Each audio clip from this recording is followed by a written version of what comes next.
Well, we've heard for a while that the Fantastic Four reboot could be Marvel's most visually unique movie to date, and now we've got a new report that seems to tie right into those rumors of it being a period piece, and it appears Marvel Studios is doubling down right down to the actual film. Let's take a couple minutes to talk about the possibilities of Fantastic Four being a period piece taking place in the 1960s, and how the actual production team might embrace this idea and give it a true 1960s feel. Let's break it down. Now before we do that though, make sure you hit that like and subscribe button and ring the bell for all the updates. We do daily Marvel and DC videos, and we want to be your place for all the superhero news, but we're going to bring it to you truthfully and transparently, so you are really in the know. Well, we've been hearing for quite a while that the new Fantastic Four movie could be at some point a period piece for the first family. Now, this hasn't been confirmed, and obviously this is one of those cards that Marvel plays close to the chest, but we started to get a couple of reports from various scoopers and leakers that seems to support this idea, and like we like to say, where there's smoke, there's fire. Now, this report comes from Cryptic Frequal, and although recently that particular anonymous scooper has been dropping a lot of information, this isn't from Marvel Studios or Kevin Feige or Matt Shakman, so we want to take it with a grain of salt.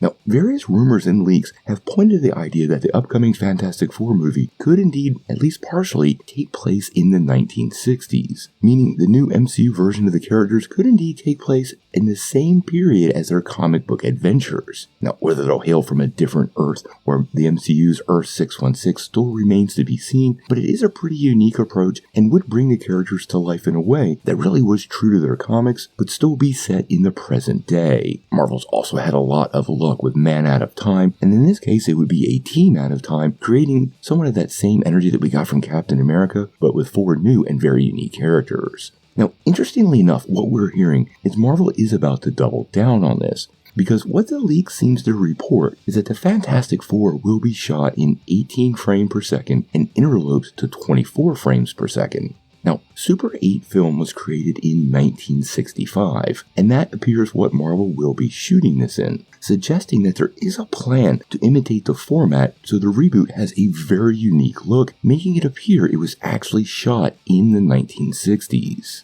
Now, there's a huge risk here, because I'm not sure how this will play in a 2-hour plus movie, but it would make for an interesting flavor for a time period, whether the team's stranded in the 1960s or starts in the 1960s. It does definitely give the movie a unique feel. Whether the team is actually sent back in time or the origin story takes place in that time period, it would allow Shakman at Marvel Studios to differentiate between the past and the present and really let the audience know in multiple ways that this is a different time period. Now, we've seen other films do this before, where old footage is clearly shot in a different format and given a different flavor. Heck, in Iron Fist, they did it with black and white when they were showing the previous Iron Fist character in action. So this could be a nice, unique take on the team and give Marvel something unique in their Fantastic Four reboot that wasn't part of previous iterations. Now, as far as the Fantastic Four goes, nothing has been confirmed. We're still hearing Pedro Pascal could be Reed Richards, but that hasn't been confirmed by Marvel Studios, and actually none of the casting has been confirmed by Marvel at this point. What we're hearing is that Fantastic Four could go into production very soon, suggesting behind the scenes Marvel has a lot of information they're still keeping close to the chest. The film is set to release on May the 2nd, 2025, so we expect it to be in front of cameras very soon, and once that happens, I think all questions will be answered about Marvel's first family. But until we get that info, we're going to have to wait and see.